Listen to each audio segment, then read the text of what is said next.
Bonjour, comme il fait sombre. Mais oui, c'est quand même dans la chambre noire qu'on développe des pellicules pour les mettre en lumière et pour pouvoir regarder. Donc nous avons à penser toujours, parce que je vais être plus dans le pratique aujourd'hui, le cerveau bien protégé par un casque. C'est l'endroit où on gère. On gère, ça veut dire qu'on doit penser, réfléchir, emmagasiner des connaissances qui doivent être justes pour ne pas perturber tout le reste du corps. Donc c'est quand même le computer central qui est le cerveau. Alors dans le cerveau, grâce au cerveau, on gère, mais grâce à l'abdomen, à tous les organes dans l'abdomen, on digère. Et on digère. Donc au fait, le cerveau est sous notre commande, tandis que chez les animaux, le cerveau est dans la commande de la création. Le code génétique répond directement au devoir de la création, sauf s'il est perturbé et empêché par l'humain qui est le gestionnaire également de ces animaux et de ces plantes. Donc, le cerveau, il gère et le corps digère, tout à fait bien. Mais évidemment, si le cerveau ne choisit pas les bons aliments, eh bien, la digestion ne se fera pas bien. Quand la digestion n'est pas bien faite, eh bien, le système nerveux, le système de gestion du cerveau ne marche pas non plus. Donc, vous voyez que tout ça est interfonctionnel et que nous comprenons que nous pouvons nous faire beaucoup de maladies parce que nous ne gérons pas bien ou nous sommes des convaincus, des persuadés que comme on mange des trucs stériles avec une date de péremption comme certitude, qu'on est des gens sains d'esprit. Mais ce n'est pas du tout le cas, parce que justement faire ça va impliquer que votre corps est obligé de trouver des moyens pour se sauver de cette trahison. Et pour se sauver des trahisons, eh bien, on fait des maladies aiguës dans un premier temps, ce qui est pas mal, mais dans un deuxième temps, quand on a l'habitude d'avoir toujours les mêmes erreurs alimentaires ou de boire ou de penser, eh bien nous allons arrêter, nous faisons alors une fissure biologique et la réaction aiguë ne se passe plus dans le corps parce qu'elle pénètre dans l'intérieur d'une façon insidieuse, elle accumule, et alors à un moment donné nous avons une maladie dégénérative grave qui se déclare et qui est, pour ainsi dire, inguérissable, qui vous amène au cercueil à plein de médicaments jusqu'au moment où vous quittez cette jolie terre. Non, c'est pas tout à fait bien. On doit donc bien comprendre que ce qu'on mange, si vous voulez, il faut savoir que ce qu'on mange doit avoir une énergie vitale et elle ne peut pas l'avoir perdue. On peut augmenter les valeurs de notre aliment cru quand on le cuit d'une façon naturelle, donc pas dans le micro-ondes et pas sur une plaque à induction, bien sûr. Mais si on le fait donc à son fourneau avec beaucoup d'attention comme un vrai artiste, eh bien nous allons augmenter la biodynamie de nos aliments crus en les cuisant ensemble d'une façon pas trop forte. Mais voilà, comme on a tellement de manière moderne de préparer son fourneau, eh bien nous avons tellement de gens qui accumulent des maladies aussi, même s'ils mangent bien et qu'ils ont un bon potager. Mais voilà, il faut que tout ça soit cohérent. C'est là que j'insiste que nous devons, pour rattraper une meilleure immunité, un fonctionnement physiologique bon, c'est que c'est de nouveau le cerveau, puisque nous sommes les commandeurs de notre corps qui lui est bien fait, tout à fait bien fait, il sait tout ce qu'il doit faire, mais on l'empêche ou on lui accumule des travaux qui l'épuisent et voilà, les maladies ne sont plus rares. Voilà, de quoi réfléchir et de chercher à comprendre l'aliment. Et de temps en temps, je vous donnerai quelques aperçus de la qualité des aliments. Et donc savoir qu'en dehors du repas, on fait comme nos chiens, on mange séparément du cru qu'on trouve ici dans l'herbe ou même des fruits qui sont dans la forêt. Et donc on les mange séparés, on ne sait pas manger une pomme avec une carotte. Mais tandis quand on cuit et la pomme elle est mélangée à la carotte, ça ne pose aucun problème.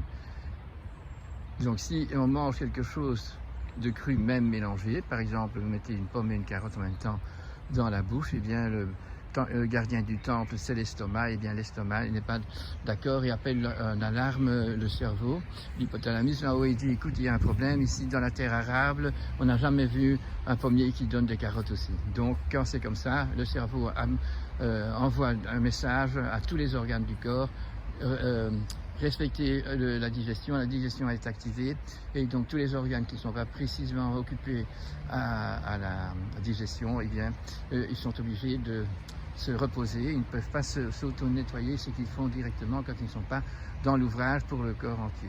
Et donc vous pouvez accumuler des maladies chroniques parce que vous mangez beaucoup de choses entre les repas et qui sont préparés, des petits biscuits de je ne sais quoi, même s'ils sont biologiques. Si vous mangez ensemble des crudités en dehors du repas, vous ne permettez pas à vos organes, à vos muscles, à vos articulations, à votre nez de se nettoyer. Cette autorégulation des corps est donc perturbée pour le bien de la digestion, parce qu'à ce moment-là, le microbiote, donc la terre arable dans notre intérieur et l'air respirable mélangé dans notre intérieur, va devoir travailler pour faire les filtrages qu'il faut, comprendre les vibrations de tout ce qu'il y a dans les aliments et savoir s'il faut les absorber, s'il faut les laisser passer, et ainsi de suite. Tout ça, ça se passe dans leur intelligence, qui est beaucoup plus forte que nous. Cette deuxième intelligence qui est dans nous, dans l'intestin, eh bien c'est le bon Dieu à l'intérieur, c'est la terre arable à l'intérieur.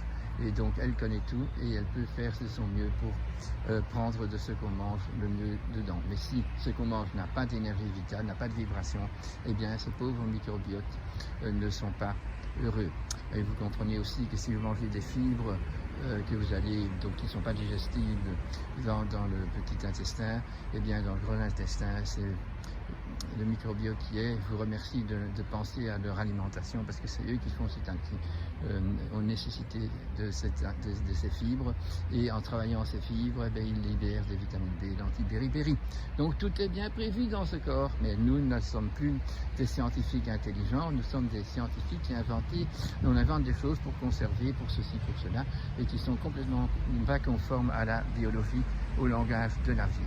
C'est ça qu'il faut que nous nous raccordons, comprendre la langue de la vie et la langue, le message spirituel qui nous est donné et pour lequel nous sommes descendus sur terre en tant qu'étincelle spirituelle. C'est pour accomplir donc un devoir, et ce devoir maintenant on a l'impression que très peu de gens s'imaginent encore qu'il faut chercher sa vocation et puis accomplir.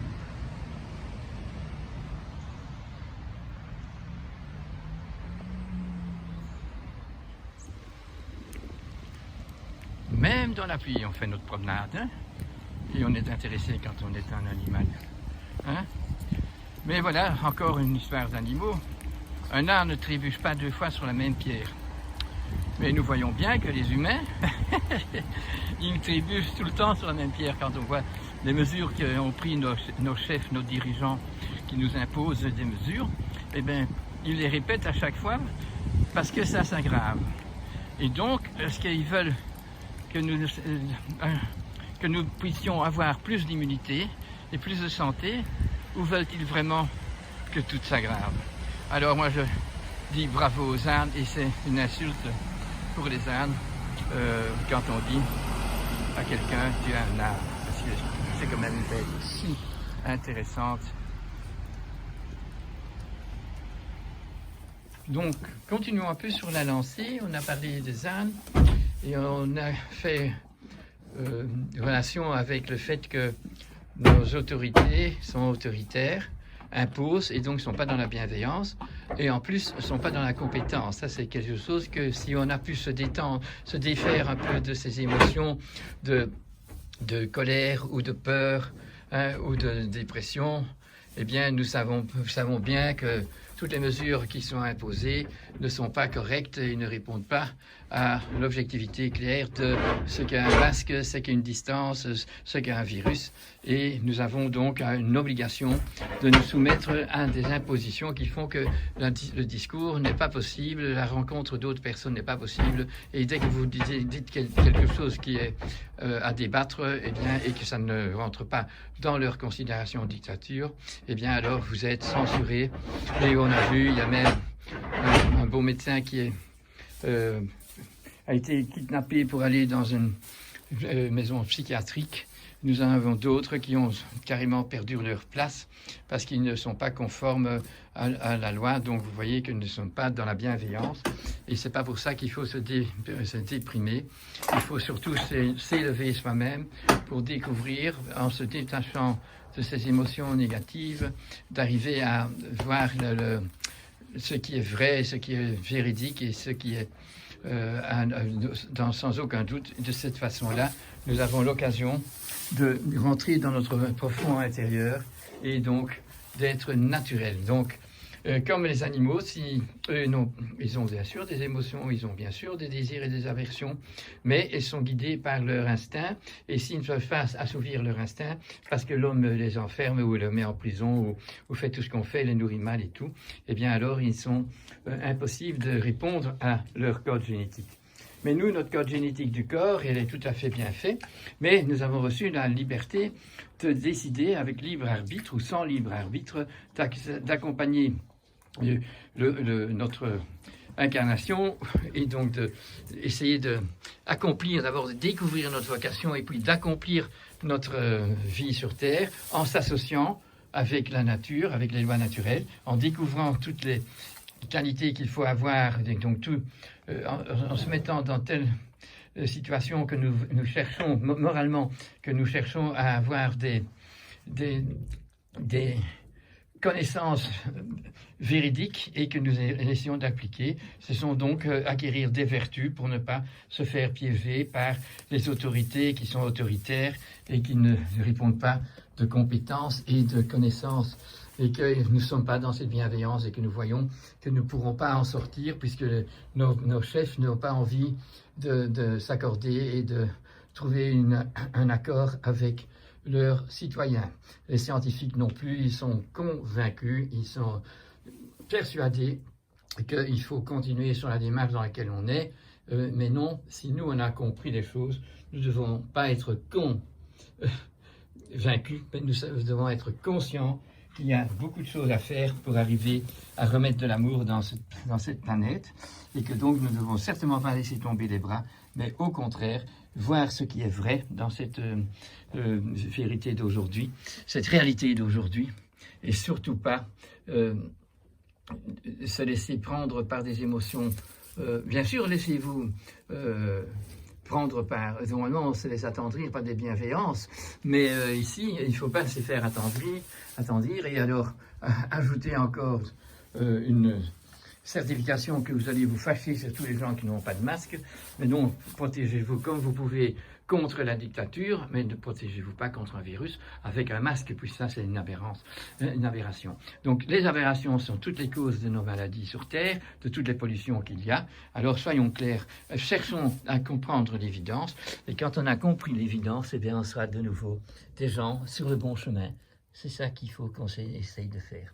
Soyez heureux d'être vivant et heureux que c'est à vous-même, pour vous-même, d'essayer de lever la tête, de garder le dos droit et de chanter et de danser dès que c'est possible et de tout faire pour être dans une phase biologiquement bonne, en sachant ce qu'on mange, ce qu'on boit, ce qu'on fait, et dans les limites qu'on a, quand même, prendre les contacts possibles. Évidemment, ils ne sont pas sociaux, ils ne sont pas dans une famille avec seulement une personne en plus, ce ne sera donc pas ce qu'il faut, mais employons alors ces désastres de l'Internet et de notre possibilité WhatsApp pour quand même avoir contact avec tous les gens qu'on aime et qu'on voudrait côtoyer avec amour pour se donner à chacun de la joie et des connaissances qu'on a pu acquérir. Partageons ce qu'on a, parce que tout ce qui se passe maintenant, c'est justement anti-partage, anti-contact, anti-social. Et ça, on a déjà fait ça. On est déjà occupé depuis plus de 50 ans à enfermer nos animaux, à les séparer de leurs petits veaux, à les séparer de l'autre sexe, à séparer, à faire des monocultures. Ce sont des exploitations qui sont criminelles et qui sont occupées depuis longtemps, et que les lois de de nos dirigeants ont légiféré comme étant juste, et c'est donc dangereux d'avoir plusieurs races ensemble, c'est dangereux d'en avoir qu'une petite ferme, c'est de hobby, c'est de la bêtise, tandis que tout ce qu'on fait maintenant qui est donc industriellement valable et écologiquement malsain et moralement, socialement très malsain, nous sommes arrivés à ça, et l'abrutissement que nous avons en mangeant ce qui est maltraité ne nous rend pas dans une facilité de reprendre le conduit, la conscience que nous devons avoir pour sortir du malaise dans lequel on est fait. Et bon, il y a encore moyen, soyons courageux, voyons les choses le plus clairement possible et sortons de la colère ou de la dépression ou de la médisance. Voyons ce qui est juste ou pas juste, accusons ça, mais n'accusons pas ceux qui font mal parce qu'ils auraient l'occasion quand même de se convertir dès qu'ils ont compris que ce qu'ils faisaient n'est pas tolérable, mais malgré tout, on doit subsister dans ces considérations-là. Aimons nos enfants, aimons nos animaux, aimons nos plantes, en étant dans ce cœur ouvert pour trouver une solution. Mais pour ça, il faut que nous soyons droits et que nous ayons du courage et de la bonne volonté. Ouais. Alors, les amis, voyez-vous, c'est pas la chandeleur, mais malgré tout, c'est l'heure pour faire de la fête. On a du lait frais de Bella avec son veau, ce taureau, et on peut donc vraiment préparer quelque chose de bien. Mais quel privilège! Qui dans ce monde encore peut avoir des vrais œufs d'une vraie ferme, peut avoir de la vraie farine de l'épeautre entière qui a été broyée dans un moulin avec des pierres? Qui? Nous sommes ici dans un monde où tout est industriel, et dès que vous voulez faire des crêpes avec des produits industriels, vous achetez des crêpes, elles sont faites pas avec les mesures de santé, donc on triche sur son corps. Mais bien sûr que la tradition des crêpes, elle ne peut pas partir, parce que ça a toujours fait le plaisir des enfants, ça a toujours fait le plaisir de la famille, d'être ensemble et de jouer avec la poêle, et de faire bouger la crêpe. Quand même, quelle joie de pouvoir fêter le fait que même si tout le reste ici est plat et ne bouge pas, et que les gens du pouvoir aggravent les mesures qu'ils ont déjà faites et qui n'ont jamais rien apporté, eh bien nous, on va tourner la crêpe, et hop ça! Voilà, la crêpe a tourné, mais on peut la faire tourner 2 fois, et même 3 fois si on veut. Voilà, voilà. Donc les enfants, à tout moment, il faut essayer de retourner les crêpes, et pas rester d'un côté de la crêpe. Comme les monnaies, elles ont 2 côtés, mais tout à 2 côtés, et il faut régulièrement arriver au milieu. Je vous remercie, et j'espère que vous pourriez goûter à mes crêpes.